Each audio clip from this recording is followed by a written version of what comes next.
صل على محمد وآل محمد.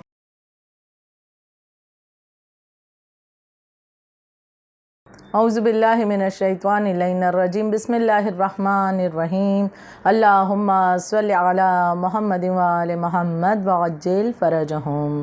معزز ناظرین و سامعین، السلام علیکم ورحمۃ اللہ وبرکاتہ. گناہوں سے بچنے کے طریقے، اس حوالے سے اس سیریز میں آج ہم بات کریں گے اس طریقے کی جو کہ ہے مستحبات پر عمل اور مکروہات سے پرہیز کرنا. یقیناً اس بات کو ہم تجربہ کر کے دیکھیں کہ اگر انسان واجبات، تو یقیناً وہ تو انسان کے لیے لازم ہے کہ ہر حال میں اسے واجبات کو انجام دینا ہے اور حرام کاموں سے اپنے آپ کو بچانا ہے، لیکن اگر انسان اپنے آپ کو گناہوں سے اور بھی روکنا چاہتا ہے تو اس کے لیے بہترین راستہ ہے کہ مستحب کام کو بھی انجام دینے کی عادت ڈالے اور مکروہ چیزوں سے بھی وہ پرہیز کرتا ہوا چلے. مثال کے طور پر بہت سی ایسی چیزیں ہیں، بہت سی ایسی عبادتیں ہیں جو کہ آسان بھی ہیں اور جو کہ مستحب ہیں، تو اگر ان کے ذریعے سے انسان آگے بڑھتا ہے تو بعض اوقات اسے بہت سی ایسی سعادتیں ملتی ہیں کہ جس کی وجہ سے وہ گناہ کو ترک کرنا شروع کر دیتا ہے. مثال کے طور پر اگر انسان وضو اور نماز کے مستحبات پر غور کرے کہ فقط یہ نہ ہو جائے کہ وضو میں واجبات کو ہی انجام دے رہا ہے، دیکھیے یہ اس کا اختیار ہے انسان کا، لیکن اگر مستحب عمل کو انجام دیتا ہے تو اس کا ثواب بڑھ جاتا ہے. مستحب ہے ہی وہ چیز کہ جس میں انسان کو ایک اختیار ہے کہ وہ چاہے تو کرے یا نہ کرے، نہ کرنے پر کوئی عذاب نہیں ہے لیکن کرنے پر بہت زیادہ ثواب ہے. تو لہٰذا وہ انسان اگر مستحبات پر عمل کرتا ہے تو اس کے لیے ایک راستہ کھلتا چلا جاتا ہے. مثال کے طور پر وضو میں اگر ہم جو وضو کے مستحبات ہیں اس پر غور کریں، بیت الخلاء جانے کے مستحبات ان پر انسان غور کرے، اپنی زندگی کے الگ الگ مرحلے پر بہت سی ایسی چیزوں کے بارے میں جو مستحب چیزیں ہیں اس پر غور کرے، مثلاً کھانے پینے کے آداب، اس کے کیا مستحبات ہیں، کیا چیزیں ہیں، اس اعتبار سے لباس کے اعتبار سے، تو یہ تمام چیزوں کے بارے میں بھی اگر وہ انسان خیال رکھتا ہے تو رفتہ رفتہ خود اس کا دل اسے اس بات پر مائل کرے گا، اس کا نفس اسے اس بات پر آمادہ کرے گا کہ جب وہ ان چیزوں کا خیال رکھ رہا ہے، ان چیزوں کے بارے میں اتنا زیادہ سوچتا ہے اور اس قدر انجام دینے کے لیے کوشش کرتا ہے، معلوم کرتا ہے، تو کیوں نہ گناہ بھی چھوڑ دیے جائے، کیوں گناہ کو انجام دیا جائے کہ جس کے ذریعے اس کی یہ کوشش بیکار ہو جائے. تو لہٰذا انسان اس کے ذریعے اپنے آپ کو ایک موقع فراہم کرتا ہے گناہ کے چھوڑنے کا. کچھ مثالیں پیش کرتی چلوں میں آپ کے سامنے کہ یقیناً معصوم ہستیاں، ان سے تو گناہ کہیں دور دور تک کوئی سوال ہی نہیں. غیر معصوم ہستیاں جو ایسی ہیں کہ جو ہمارے اور آپ کے جیسے عام انسان ہیں، ایک غیر معصوم ہستیاں مثلاً علماء کرام ہیں کہ جو کہ ہماری اور آپ کی ایک عام انسان لیکن اپنے تقوی اور پرہیزگاری کی بنا پر ایک بلند مقام و منزلت پر پہنچ چکے ہوتے ہیں. تو وہ بھی اگر ہم ان کی زندگی کا جائزہ لیں تو وہ بھی اپنی زندگی میں ان باتوں کا بہت زیادہ خیال کرتے رہے کہ نہ صرف یہ کہ واجبات اور حرام کاموں کے متعلق بلکہ مستحب چیزوں کی طرف بہت زیادہ توجہ دیتے ہیں، مکروہ کام سے بھی اپنے آپ کو بچاتے ہیں، جس کا نتیجہ یہ ہوتا ہے کہ ایک بلند مقام کو حاصل کر لیتے ہیں. چند ایک مثالیں پیش کر دوں.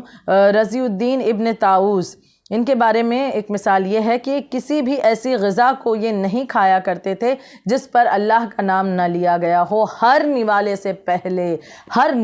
سے پہلے بسم اللہ الرحمن الرحیم کہا کرتے تھے. گھر کی عورتوں سے پوچھا کرتے تھے کہ روٹی بنانے سے پہلے انہوں نے بسم اللہ کہا تھا کہ نہیں کہا تھا. اگر یہ معلوم ہوتا کہ بسم اللہ کہے بغیر کھانا بنایا گیا ہے تو پھر وہ اس کھانے کو تناول نہیں کرتے تھے. یعنی اس انداز سے اتنا زیادہ احتیاط برتتے تھے، اتنا زیادہ اپنے آپ کو اس راہ میں لگا دیتے تھے. تو جب انسان اتنا زیادہ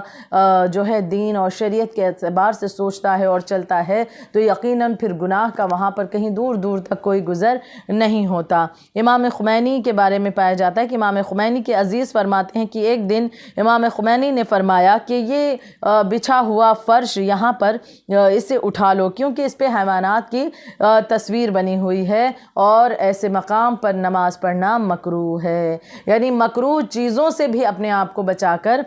چلا کرتے تھے، اور اس کا نتیجہ یہ ہوتا ہے کہ انسان ایک بہترین مقام خدا کی بارگاہ میں حاصل کر لیتا ہے، گناہ سے اپنے آپ کو یقیناً بچا پاتا ہے۔ ایک اور مثال کہ امام خمینی کی ہی کہ کبھی بھی ذکر الہی اور نوافل اور مستحبات کی بجاوری سے غافل نہیں ہوتے تھے، یہاں تک کہ اگر چلتے تھے، گھر سے باہر بھی نکلتے ہیں، کہیں جا رہے ہیں تو ہاتھ میں تسبیح ہوتی تھی اور ذکر خدا کیا کرتے تھے، مسلسل ذکر الہی کیا کرتے تھے، زیارت پڑھتے رہتے تھے، جیسے ہی موقع ملتا فوراً تلاوت قرآن مجید شروع کر دیا کرتے تھے، رات کی تاریکی میں ہاتھوں کو آسمان کی طرف اٹھا کر گریہ کیا کرتے تھے خدا کی بارگاہ میں، اور جیسے ہی نماز کا اول وقت آتا تھا ہر کام کو چھوڑ کر نماز کے لیے آمادہ ہو جاتے تھے۔ یعنی انسان ٹھیک ہے نماز کا ثواب وقت ہے کافی اسے مل جائے گا، لیکن جو اول وقت کی فضیلت ہے، جو اس کا ثواب ہے، وہ کسی اور وقت پر یا نماز کو تاخیر کر کے پڑھنے پر نہیں ملتا۔ تو یقیناً جب اس طرح سے انسان سوچتا ہے تو وہ اپنے آپ کو گناہ سے بچا پاتا ہے۔ مکروہ کاموں سے بھی پرہیز کرنا ایک مرتبہ شروع کر دے، کچھ سنتی عمل، کچھ مستحب عمل کو انجام دینا انسان شروع کر دے، تو جس کے ذریعے اس کے لیے ایک راستہ کھلتا چلا جاتا ہے نیکیوں کا، اچھائیوں کا، اور بدی اور گناہ اور برائیوں کے راستے اس کے لیے بند ہوتے چلے جاتے ہیں۔ علامہ محمد حسین طباطبائی کے ہونٹ ہمیشہ ذکر الہی، ان کے بارے میں بھی پایا جاتا ہے کہ ہمیشہ ذکر الہی میں ان کے ہونٹ متحرک رہتے تھے، ہلتے رہتے تھے، یعنی وہ ہر وقت ذکر الہی کیا کرتے تھے۔ کبھی کچھ لمحہ خاموش ہیں، موقع ملا کچھ بولنا نہیں ہے، خاموشی کے ساتھ بیٹھے ہیں، وقت ہے ان کے پاس، تو تب بھی اس عالم میں بھی وہ ذکر الہی کچھ نہ کچھ ورد کرتے رہتے تھے، جس کا فائدہ یہ ہوتا ہے کہ انسان کا باطن پاک ہوتا چلا جاتا ہے۔ ملا سدرا نے 7 مرتبہ جو ہے حج کیے اور پیدل حج کیے، اور ان کے بارے میں پایا جاتا ہے کہ جو ان کی زندگی کا آخری حج تھا اسی کے دوران ان کا انتقال بھی ہوا۔ یعنی اس طرح سے انسان اگر مستحب کاموں کے بارے میں سوچتا رہے گا اور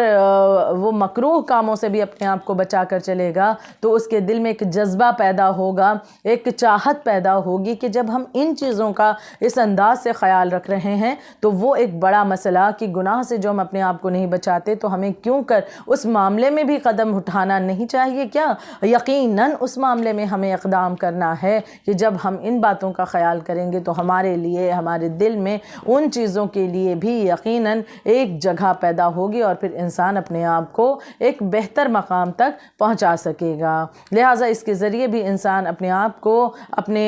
باطن کو پاک کر سکتا ہے، گناہ کی آلودگی سے دور کر سکتا ہے۔ خداوند عالم اس کی ہمیں توفیق عنایت فرمائے۔ ربنا تقبل منا انک انت السمیع العلیم۔